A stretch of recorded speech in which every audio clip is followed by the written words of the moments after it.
Welcome to the Silver Screen Project, where we look back at a series of films in anticipation of an exciting new cinema release. In preparation for the brand new Marvel film Black Panther Wakanda Forever, we went back and watched Black Panther, the big Marvel film that it was. I was going to say from 2018, 2018, yeah, 2018 blockbuster. Yeah. And yeah, at the time, I remember it being quite momentous. Obviously, with like largely black cast, it was nominated for an Oscar. Big cultural impact, wasn't it? Big cultural impact. And yeah, I don't think I'd seen it for a while before. No, same here, yeah. I think once since then, maybe in the lead up to Endgame or something like that. Maybe. Yeah, possibly. Yeah. But what were your overall thoughts upon rewatching it? Yeah, I thought it still felt very fresh. I remember at the time it kind of stood out both design-wise. It's very colourful. It feels, and it does take place in a different place. It feels very kind of separate in lots of ways. The action's good. The characters are good. There's some certain bits that fall kind of back into the formula towards the end. But generally, I think it feels quite standout still amongst the other ones. What about yourself? Yeah, no, I think it was good fun. Even at the time, I didn't think it was amazing. No. It was relevant for reasons not just the quality of the film, which is fair enough, but just commenting on the film itself. I think the first half is a lot stronger than the second half. I do think the pacing, I think it does an interesting thing with the kind of structure where it doesn't feel like it's following the traditional story structure. Yeah. But that means that in the middle it kind of falls apart a little bit and then falls back into the kind of what you're expecting in a kind of bad, boring way in a way. Yeah. It wasn't amazing, but it's still good fun and it's still an enjoyable little flick. So there was, I mean, we talked about kind of the setting and stuff, and I think the kind of Afrofuturism setting that was a big deal at the time is still fantastic. Like, it still looks really good. Being in Wakanda and seeing this kind of futuristic technology, but seeing it be so inherently African is really cool. Yeah, it is. Yeah, and they do some really good stuff with both the settings and the costuming as well. I know that a lot of effort was put into that, and you can really see that shine. The scene at the waterfall where there's all the different tribes within Wakanda. There's some really distinct kind of design choices between them, which I really enjoyed. The final battle bit as well, with all that kind of like the traditional clothing, but with these like the shields. Yeah, the technology like coming out, because they talk about the vibranium weave and stuff like that, and it's all very. It's really cool. I think as well, one thing that did stand out again is like kind of building on that. Is the technology itself is just cool. Like the Black Panther outfit itself with the new thing with the kinetic energy. I like it more on a rewatch. I remember the design choice between the original costume, which we get at the start, and the slightly improved costume. There's something between those two that I don't love. I think part of it is the fact that his eyes change and you can see his human eyes. I don't love that, but I appreciated the kind of purple kinetic thing a little bit more this time. It adds an extra element that he's not just like a Batman kind of guy. And seeing like Shuri's workshop and like all of that's fantastic. And the when she's driving the car through, I can't remember where the kind it is. of the sand kind of like the holographic kind of technology that's like the hard light stuff. I think that's all really interesting. And we see it again with Martin Freeman's character flying the ship at the end. It's really quite cool and fun. And just I like seeing that side of stuff, because obviously we don't see the and Wakandan like you say, tech. the difference. So we get a lot of kind of Stark tech in other films, and it's this very kind of, it looks a certain way. And even the other films, that they're all kind of using the same thing. And then we've got the Asgardian stuff, which is sometimes they talk about how it's so close to, it's so far off tech that it's practically magic, and other times it is magic, and but that has its own kind of golden kind of glowy look. You're right, it does very much stand out. This kind of, it's this metallic but with kind of a very earthy kind of feel to it, the whole thing. It feels very down to earth and grounded. One other thing that I really took as I was watching is the cast are great. Like kind of a lot of praise was fairly given to Chadwick Boseman, but Michael B. Jordan is brilliant. He's fantastic. Andy Serkis is great. Winston Duke is great. Yep. Lupita Nyong'o is great. They all are really good, and they kind of like Martin Freeman plays a very different character in this, and he's very separate to this. I'm not saying Martin Freeman, but it's nice seeing the other different characters do different things. I would 100% agree. I think the cast is one of the strongest points of the whole thing, and they all feel very different, and they all have these relationships that feel very natural, and it feels like they've all known each other their whole lives. Yeah, exactly. And they all work really well together. And you mentioned Claw and Killmonger. I think they're some of the better villains of the MCU. And one of my negative points we'll go on to a little bit later is relating to both of those characters. Yeah. But Killmonger especially, like, his whole motive feels very personal. It feels very realistic. And a lot of the points that he makes about how, like, isolationist Wakanda is they're very good points. And you can see why Daniel Kaluuya's character goes across to that side temporarily, because it does make sense. They should be helping the world, you know. I think it's really fascinating how they balance Killmonger's two different lines of ancestry. Like, he's Wakandan, he is Wakandan royalty, but he's also very aware that he grew up poor in America with his mum's descendants being slaves. Like, it's such a big part of his character, as well as being Wakandan royalty. I think that scene in the throne room is so good when he comes in and he's like, he doesn't make the statement that he's royalty himself. He wants them to ask him. And they're like, fuck you. And then that one guy's like, who are you? And then he says his whole spiel and you're like, damn. And it's like, he can't deny it. It felt very, very, we've been watching a lot of Game of House of Dragon recently. A lot of the kind of throne room stuff and even the factional stuff reminded me a little bit of stuff we've seen in George R. R. Martin stuff. And that again feels very fresh for the MCU. Yeah, I think Killmonger's just fun for even that opening scene where he's in the British Museum. So good. He's just charismatic and suave and cool. And then he just rocks up in Wakanda. He's just, I think once he kind of is made king, it falls off a bit. Yes, I would agree. But I think up to that, I'm just like, he's great. There's some bits from Martin Freeman where he's like Killmonger's like a Black Ops guy, like he's going to destabilize it. All of that works and it makes sense. But the I think part of it shouldn't be the case, but because the narrative changes to the other side characters escaping and stuff like that, and we think that that T'Challa's dead and stuff, in that whole period, even though that shouldn't be a weakness because those characters are very strong, the plot kind of feels like it's meandering for about half an hour. And we get some great like M'Baku stuff in there as well, so it shouldn't be a weak point. I feel like with the whole bit of like Nakia and I've forgotten T'Challa's mum's name. Yeah, I can't remember her name. Them going off to the hill tribes, I feel like they didn't know what to do with Killmonger and Okoye and stuff during that, so they don't really do anything. We don't really see them, because the next time we see them was when they're about to send off all the ships, and then they have the final confrontation. And I do really like, so we didn't talk yet about the waterfall fight scenes, which is like the challenges, and the first one sets up really well because it is still stressful. He almost doesn't make it against M'Baku, and it sets it up really well for the fight when Killmonger basically just trounces I think as well him. Because M'Baku is a huge guy. The fact that this smaller kind of slimmer guy can beat him, it's like, oh, actually he is still a really good fighter even without the Black Panther juice.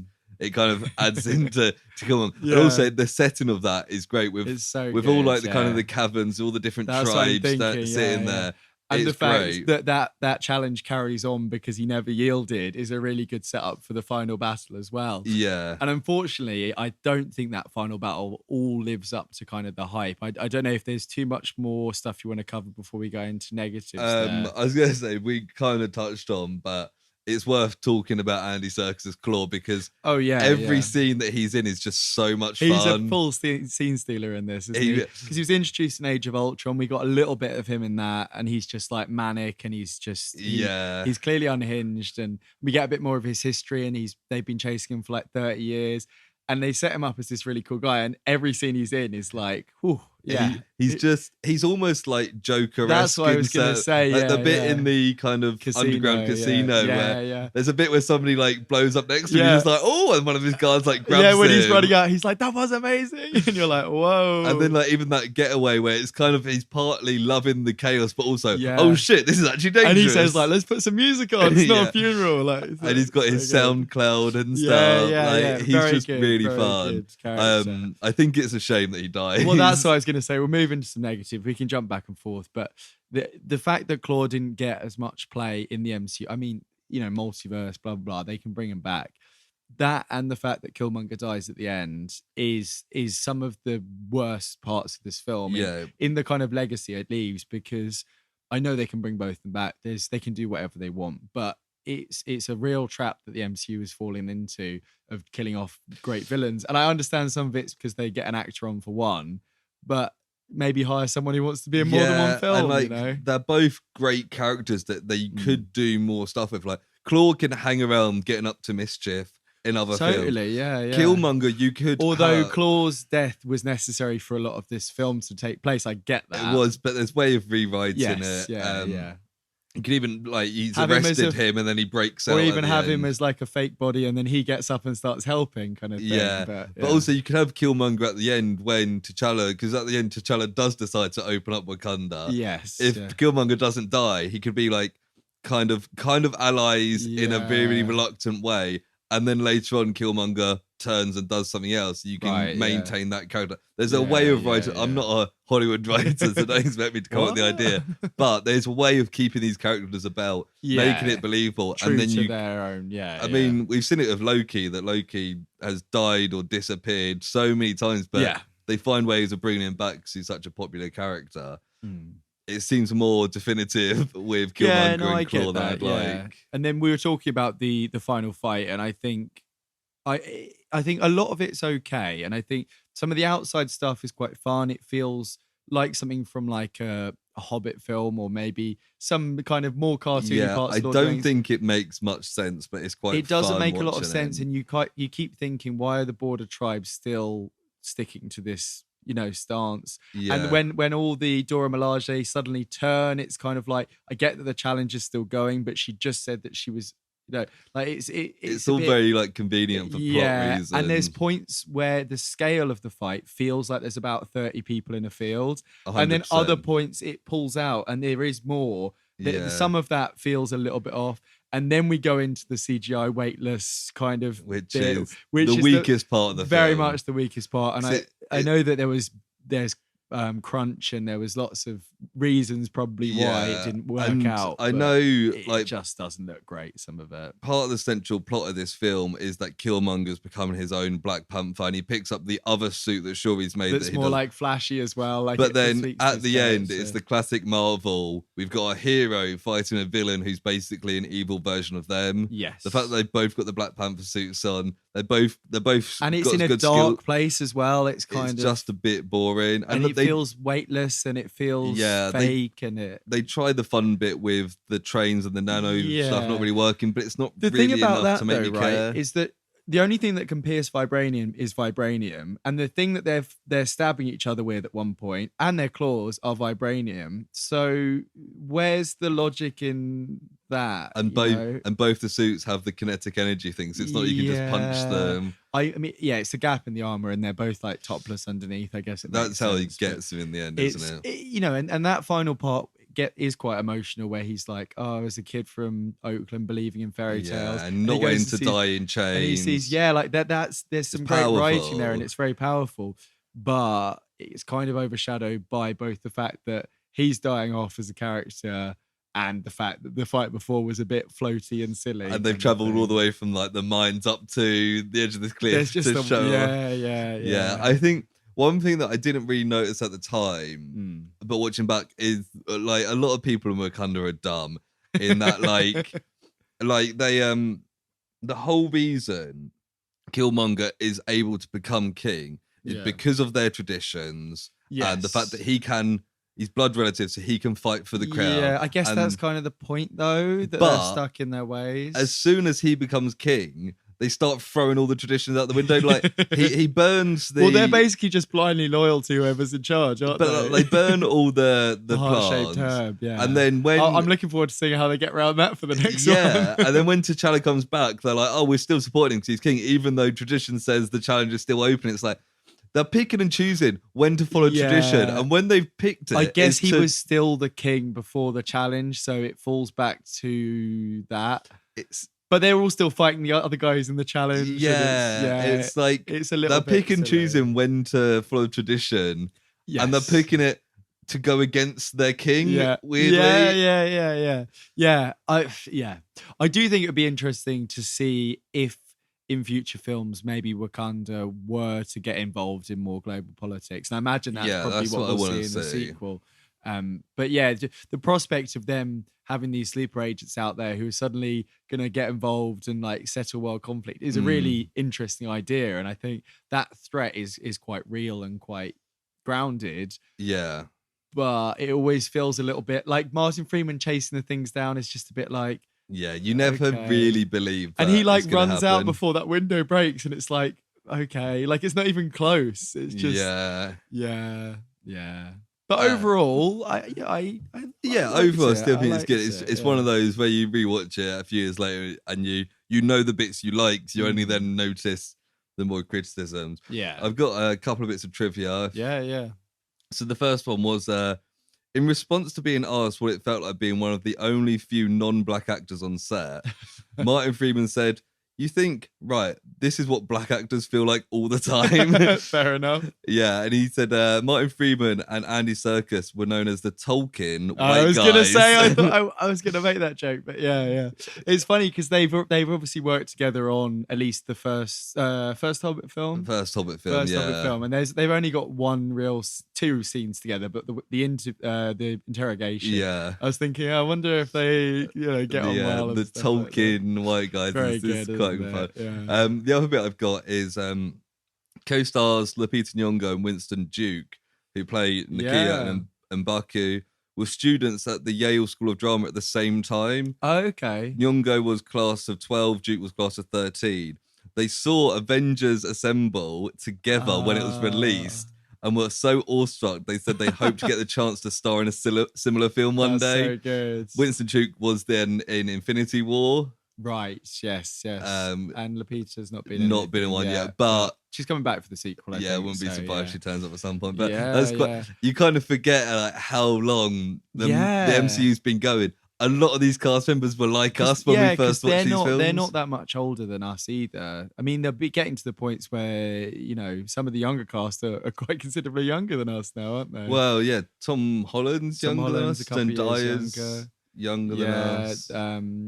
America Chavez. They were also both the guys you mentioned were also in Us together, the Jordan Peele film. They're both the leads in that, which I know that you haven't seen. I was aware. Yeah, it's another connection with those two. So that's fun. So they've worked together twice at least, and they went to school together as well. Yeah, just the idea of them like watching Avengers, be like, "Oh, this is cool." That is solid, isn't it?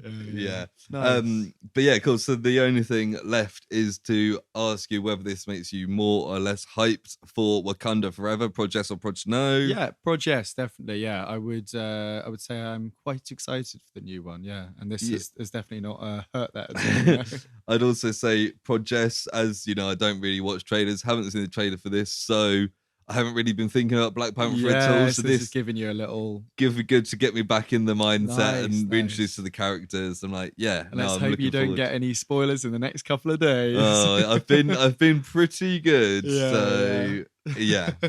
But yeah, speaking of the next one, we will be back in a short while with the Silver Screen Project for... Black Panther, Wakanda Forever. I didn't know what we were doing there. I almost forgot the name again. Yes, Wakanda Forever coming out very soon, or has already come out, depending on where you are.